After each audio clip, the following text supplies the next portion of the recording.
दोस्तों नमस्कार। मैं केपी सिंह। आप देख रहे हैं अपना चैतन्य न्यूज चैनल पीपल बिल। कल संघ के बहुत ही ख्याति प्राप्त और वरिष्ठ पदाधिकारी रहे मोरोपंत पिंगले के ऊपर लिखी गई एक किताब का विमोचन समारोह नागपुर में था और उसके मुख्य अतिथि थे संघ प्रमुख मोहन भागवत। मोहन भागवत ने वहाँ पर ये कहा कि मोरोपंत पिंगले ये कहते थे कि जब 75 वर्ष की उम्र पूरी हो जाए और उसके बाद में आपको लोग माल्यार्पण करें तो आपको जो है खुद ही पीछे हट जाना चाहिए कोई प्रमुख दायित्व निभाने से और नई पीढ़ी को अवसर देना चाहिए। अब बात ये हो रही कि मोहन भागवत ने ये जो है ये बात जो छेड़ी है ये किसके लिए छेड़ी? क्या प्रधानमंत्री नरेंद्र मोदी के लिए छेड़ी जो कि 17 सितंबर को 75 वर्ष की आयु पूरी करने जा रही, या खुद अपने लिए छेड़ी क्योंकि 11 सितंबर 2025 को उनकी भी 75 वर्ष की उम्र पूरी हो जाएगी। जाहिर है कि ये बात उन्होंने कही होगी तो उन्होंने प्रधानमंत्री नरेंद्र मोदी के लिए कही होगी क्योंकि प्रधानमंत्री नरेंद्र मोदी की जो एक तरह से निरंकुशता है और किसी भी अनुशासन से परे होके और स्वयं को सर्वोपरि सिद्ध करने की जो मानसिकता है वो इस बीच में बहुत ज़्यादा उजागर हो चुकी है और उससे संघ प्रमुख ने भी तकलीफ महसूस की। इसके पहले भी वो कटाक्ष कर चुके हैं कि अवतार अपने आप को घोषित करने से नहीं होता, लोगों के स्वीकार करने से होता है। इस तरीके की तमाम भी बातें हैं जिनके माध्यम से उन्होंने नरेंद्र मोदी का जो ये है कि अपना जो नारद मोह की तरह अपने आत्मस्वरूप को विराट प्रदर्शित करने का जो उनका जुनून है उसको अंकुश में रखने का, उसको मर्यादित करने का, नरेंद्र मोदी को स्वयं को मर्यादित करने का उन्होंने जो है इसके पहले भी कई नसीहतें दी, कई इसके लिए संकेत दिए। तो ये माना जा रहा है कि उसी क्रम में उन्होंने कहा कि आप अपरिहार्य नहीं है और आपके लिए एक नियम बनाया गया था, आपके समय में ही ये नियम बनाया गया था कि जो 75 वर्ष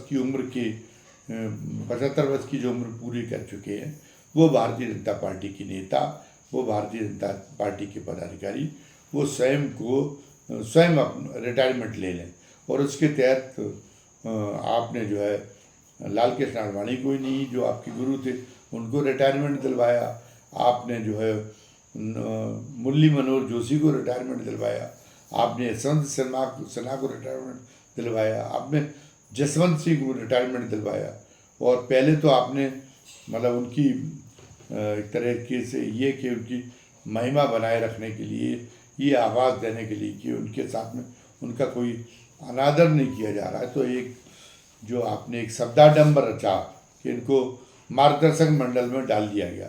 तो मार्गदर्शक मंडल का तो ये होना चाहिए था कि उसकी साल में 2 साल में एक आध बार बैठक होनी चाहिए थी, उससे मशवरा लिया जाना चाहिए था। आप मानते या ना मानते तब तो उसका कोई अर्थ होता मार्गदर्शक मंडल का, लेकिन ऐसा तो कुछ नहीं हुआ।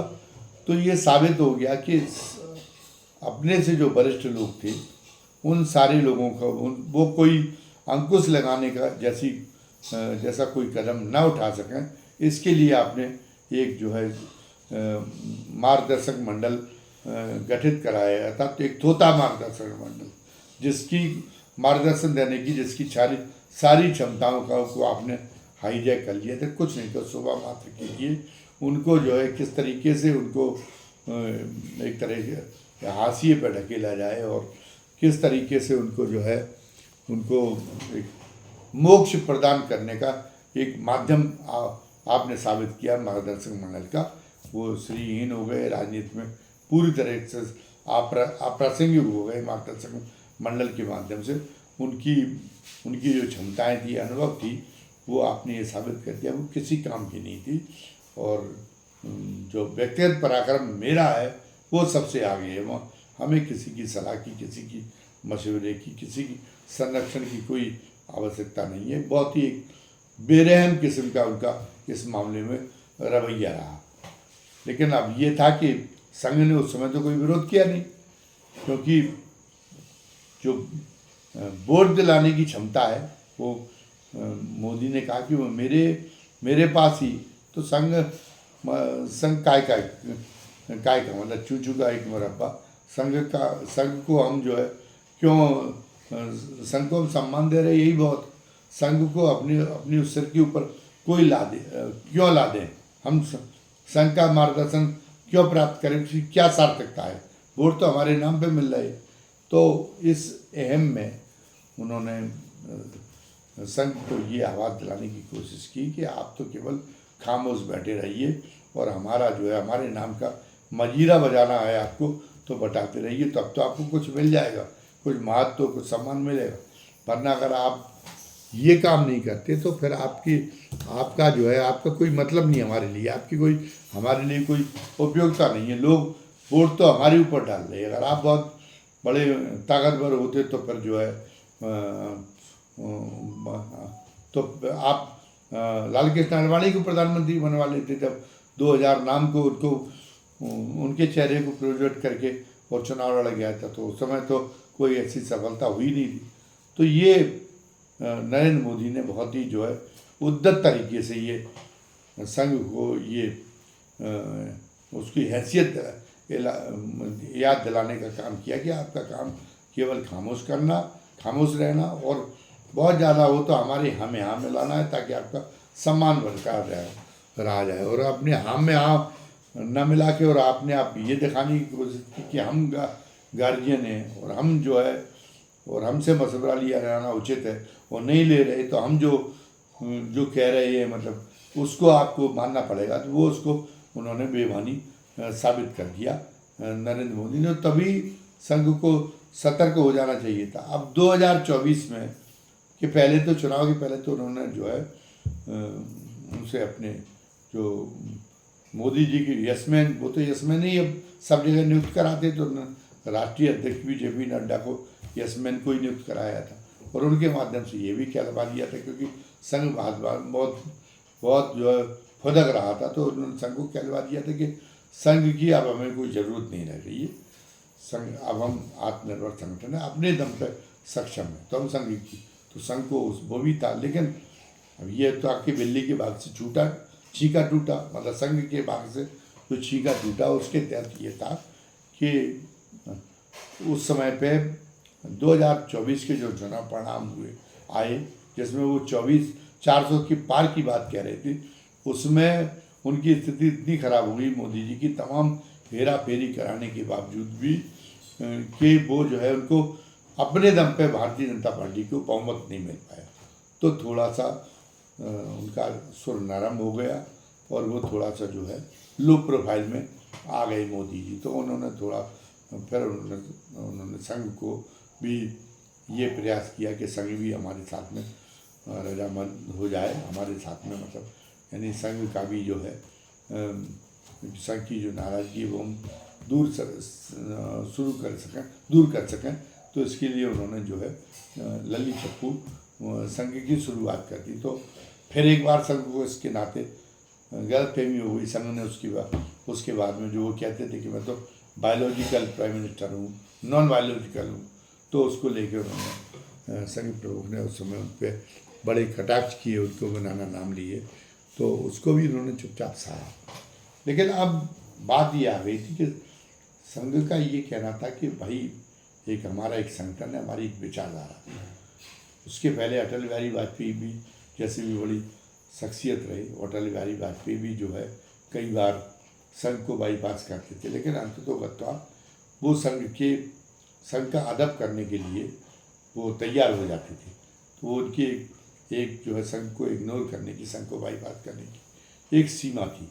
वो जो है उनके अंदर विनीत भाव था। उन्होंने बाद में कई बार जब जनता पार्टी की सरकार बनी थी तभी उन्होंने संघ के खिलाफ एक लेख लिख दिया था, लेकिन इसके बावजूद भी वो जब एक निर्णायक मौका आया वो उन्होंने ये स्वीकार करते रहे कि नहीं, संघ हमारा अभिभावक संगठन है, संघ की महत्ता को वो स्वीकार करते रहे। और वो उन्होंने संघ के को लेकर जो विनीत भाव होना चाहिए, उन्होंने कहा कि हम रहें या ना रहें, हम तो एक व्यक्ति तो कितना ही बड़ा क्यों ना हो, लेकिन वो नश्वर है। लेकिन संगठन एक बहुत लंबे समय तक काम करता है। तो अगर संघ की महत्ता को कम करेंगे तो वो संगठन समाप्त हो जाएगा। तो अंततोगत्वा हमारे बाद फिर जो है फिर ऐसा ना हो कि हमारे संगठन का अस्तित्व, हमारी विचारधारा का अस्तित्व समाप्त हो जाए। तो वो इस बात को समझते थे, इसलिए उन्होंने जो एक विनीत भाव प्रदर्शित किया जाना चाहिए था, उन्होंने उसको प्रदर्शित किया। लेकिन नरेंद्र मोदी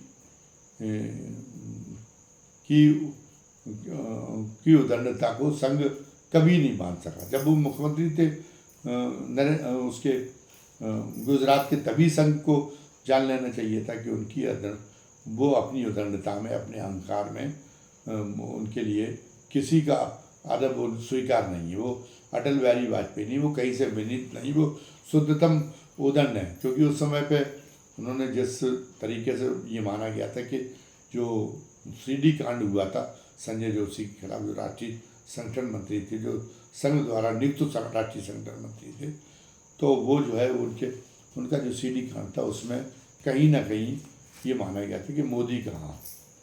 लेकिन वो सीडी कांड का भी बाद में पटाक्षेप हो गया, उसमें वो उनको क्लीन चिट मिल गई। तो इसके बाद में तो उनकी वापसी होनी चाहिए थी। जब नितिन गडकरी राष्ट्रीय अध्यक्ष थे तो उनकी वापसी की जानी चाहिए। तो उन्होंने प्रयास भी किया, उन्होंने जो है भारतीय जनता पार्टी में उनको पद देने का प्रयास किया, लेकिन फिर वो विफर गए।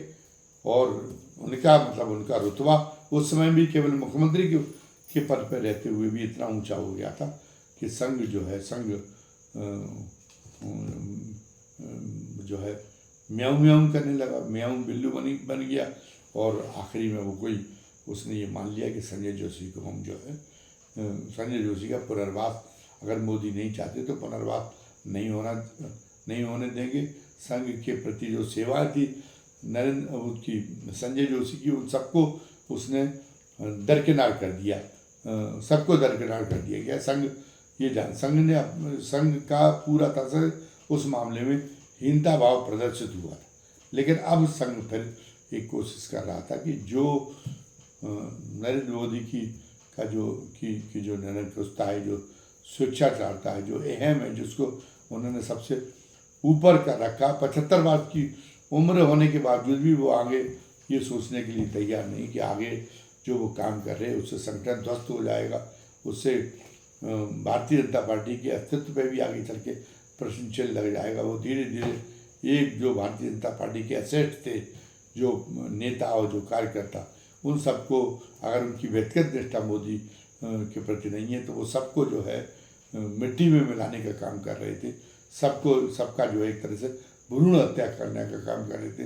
मध्य प्रदेश में उन्होंने पता चला कि मोहन यादव जो किसी भी मुख्यमंत्री की रेस में कहीं नहीं थे, तो सारे वहाँ के जो दिग्गज नेता थे, जो संघ के एसेट थे, सबको दरकिनार करके उनने बनवा दिया। और राजस्थान में तो भजन लाल शर्मा, वो तो पहली बार के ही विधायक थे, उन्हें तो राजस्थान को पूरी तरीके से उस भौगोलिक स्थिति का ज्ञान नहीं था, तो उसको भी उन्होंने करा दिया। तो उन्होंने कहा कि 75 वर्ष की उम्र के बाद में कब किसी के साथ में क्या हो जाए, ये भी मोदी जी को ख्याल नहीं। इसके बावजूद भी वो ये काम कर रहे हैं कि जितने भी अपना वजूद रखते हैं उन सारे नेताओं को ख़त्म करने का काम कर रहे हैं। तो अगर खुदा न खास्ता मोदी जी दीर्घायु को प्राप्त हो, वो पता चला कि 1000 वर्ष की उम्र उनको प्राप्त हो, ये हम अभी शुभकामना कर सकते हैं। लेकिन जो प्राकृतिक नियम है, उन प्राकृतिक नियम के दृष्टि से ये लगता है कि 75 वर्ष की उम्र इतनी उम्र हो गई कि कभी भी किसी के साथ में कुछ भी हो सकता है। तो ऐसी स्थिति में अगर उन्होंने जो है इसका सारे प्रमुख एसेट निकाल के रख दिए, इतना पार्टी को और इतना जो है अपने यशमैन को भरने के चक्कर में ये काम कर दिया, तो फिर उसके बाद क्या स्थिति बनेगी। अगर कहीं जो है बीच में उनके सामने कुछ हो जाता है मोदी जी के बाद में, तो पार्टी ही नष्ट हो जाएगी। पार्टी में कोई ऐसा नेता बचेगा ही नहीं जिसकी क्षमता पर लोग विश्वास करें। तो संघ ने इस नाते एक अब ये दिखाया कि नहीं, हम जो है चूँकि इनके पूरी तरीके से इनके मात्र संस्थाएं इनकी और हमें इस बात का क्रेडिट या डिस्क्रेडिट मिलना है कि भारतीय जनता पार्टी आगे भी जारी रहती कि नहीं मोदी की। तो उन्होंने ये तो फिर उन्होंने थोड़ी सी हिम्मत दिखाई और मोदी पर अंकुश लगाने का प्रयास किया। और अभी शुरुआत में तो लगा कि अंकुश उनका थोड़ा कामयाब हो जाएगा, मोदी जी अपने आप को मर्यादित करेंगे। संघ भी मानता है और जो अन्य लोग हैं वो भी ये मानते हैं कि मोदी निश्चित रूप से बहुत क्षमतावान है। अगर उनकी निरंकुशता पर थोड़ा अंकुश लगाया जाए और ये किया जाए कि वो सही दिशा में काम करें, तो अभी भारतीय जनता पार्टी भी बहुत समय तक काम कर सकती है और देश और समाज का भी बहुत हित हो सकता है। लेकिन अब कोई जब उनको अंकुश जो है गवारा ही नहीं है, वो अपनी मनमानी, चाहे देश का बर्बाद हो जाए, चाहे समाज बर्बाद हो जाए, चाहे संघ बर्बाद हो जाए, चाहे भारतीय जनता पार्टी बर्बाद हो जाए, इस मामले में उनके अगर कोई अहम को चोट पहुंचाने की कोशिश करता है, कोई उनको नियंत्रित करने की कोशिश करता है, तो फिर वो तो जो है उनका तो स्वरूप बहुत ही विध्वंसकारी मुद्रा अपना सकते, ये उन्होंने साबित कर दिया। तो अब ये है कि ये जब उनका ये बढ़ रहा था तो उन्होंने पहले ही जाहिर कर दिया था कि संघ चाहे कुछ भी कहे, लेकिन हम 75 वर्ष की उम्र में हम रिटायर नहीं होंगे। हालांकि उनके जो सबसे विश्वस्त है और जिनको नंबर 2 माना जाता है, अमित शाह, उन्होंने तो एक सहकारिता के कार्यक्रम में हुए थे, तो उन्होंने तो जो संघ की ये थी, संघ का जो दबाव था उसको अनुभव करते हुए उन्होंने कहा कि कम से कम हमारा स्वाभिमान और हमारा सम्मान तो बना रहे, इसलिए उन्होंने बताया था कि हम संघ के अनुशासन को मानने के लिए तैयार है। इसी नाते उन्होंने उस कार्यक्रम में, सहकारिता के कार्यक्रम में ये कह दिया था कि हम जो है वो अगर हम रिटायरमेंट के बाद का प्लान हमने सोच रखा है। उन्होंने कहा था नहीं, मैं जब तक जिंदा हूँ तब तक मैं पद पे बना रहूँगा, ये मेरा कोई सोच नहीं। ये जताया था संघ को कि हमने अपना रिटायरमेंट का प्लान सोच रखा है, हम तो उसके बाद में प्राकृतिक खेती पे ध्यान देंगे और ये अन्न और जो वेद पुराण है उन पर ध्यान देंगे, उनको, और जो है उनके दर्शन को आगे बढ़ाने पे, इस पे अब ध्यान देंगे। लेकिन अपने खासम खास अमित शाह की इस मुद्रा का भी कोई असर उनके प्रधानमंत्री नरेंद्र मोदी के उस पर मानसिकता पर नहीं पड़ा है, उनके मानस पे इस बात का कोई असर नहीं पड़ा। वो अभी भी ये जता रहे कि उनको किसी का भी अनुशासन, किसी का भी अदब उनको मंजूर नहीं, किसी से भी उनको नियंत्रित होने का मंजूर नहीं है, और वो तो अपने तरीके से उनको जो समझ में आ रहा वही वो काम करेंगे। तो उन्होंने कह दिया है मोहन भागवत ने। हालांकि मोहन भागवत ने ये कह के अपने लिए खुद एक ऐसी परिस्थिति खड़ी कर दी है, क्योंकि 11 सितंबर 2025 को उनकी भी उम्र 75 वर्ष की पूरी होने जा रही। तो अब जब वो ये कह रहे हैं कि नहीं, मोरपंथ पिंगले जी ने ये कहा था कि 75 वर्ष की उम्र पूरी होने के बाद में दूसरों को अवसर देना चाहिए और सक्रिय जीवन से संन्यास ले लेना चाहिए, और ये एक बड़ा एक अच्छा आदर्श है। तो इस नाते अगर यह एक अच्छा आदर्श है तो पहले तो यही है कि वो आदर्श खुद ही, जब वो मोदी जी के 6 दिन पहले उनके खुद ही 75 वर्ष पूरे हो रहे, तो वो इस आदर्श को वो खुद फंस गए। इस आदर्श को चरितार्थ करने की जिम्मेदारी अब उन पे आ पड़ी है। तो वो जो है 11 जुलाई है, उसको वो खुद संन्यास लेने की घोषणा करने का एक, अब इस नाते उनके ऊपर एक नैतिक दबाव बन गया है। तो उस नैतिक दबाव के बनने के तहत क्या वो अपने आप को रिटायर कर लेंगे, ताकि मोदी जी के ऊपर भी एक नैतिक दबाव पड़े और वो भी जो है अपने आप को 17 सितंबर को उनके 75 वर्ष पूरे हो रहे, तो वो भी अपने आप को रिटायर कर दें, हम अपना बलिदान करें। लेकिन एक अच्छी जो एक परंपरा बनी है, उस परंपरा को सुरक्षित बनाए रखने का काम हम कर जाएं। लेकिन ऐसा लगता नहीं है कि भले ही 11 जुलाई को जो है वो रिटायर करने की अपनी घोषणा कर दें मोहन भागवत, लेकिन लगता नहीं कि मोदी जी कर देंगे, क्योंकि उनके साथ में पार्टी का समर्थन और संघ के लोगों का भी समर्थन है। वो भी ये मानते कि मोदी जी का कोई फिलहाल विकल्प नहीं है, वो चाहे जितनी मनमानी कर रहे हों, चाहे जितनी उनकी आलोचना हो रही हो, लेकिन भारतीय जनता पार्टी की सत्ता, संघ की सत्ता तभी तक बनी रहेगी जब तक मोदी का फेस आगे है। तो इसलिए वो लोग भी जो है इस मामले में अगर संघ प्रमुख की अपेक्षा कर रहे हों कि उनके अनुयायियों का समर्थन, मतलब संघ के लोगों का और भारतीय जनता पार्टी के जो लोग जो संघ के प्रति जो संघ में आस्था रखते उनका समर्थन उनको मिलेगा, तो वो एक तरह से मुगालते में है। तो इसलिए जो ये हो गया है जो सोशल मीडिया के प्लेटफार्म पे और कुछ जो है मुख्य धारा की मीडिया में भी ये अटकलें शुरू हो गई हैं कि अब तो जो है 17 सितंबर के बाद में मोदी जी की विदाई हो ही जाएगी, संघ प्रमुख ने ऐसा कह दिया है। लेकिन हमें नहीं लग रहा है, और जो बहुत ही जो विवेकशील हैं, जो किसी पूर्वाग्रह से पीड़ित नहीं, उनको भी नहीं लग रहा है, उनको सबको ये लग रहा है कि संघ को मुँह खानी पड़ेगी। और चूँकि जनसमर्थन अभी भी जो भारतीय जनता पार्टी का संघ का मोदी जी के साथ में, तो मोदी जी अपने आप को कंटिन्यू करेंगे, भले ही इसके कारण देश का और समाज का कुछ भी बने या बिगड़े। धन्यवाद। आप जो है आपकी इस बारे में क्या राय है वो कमेंट बॉक्स में ज़रूर लिखें। जय हिंद, जय भारत।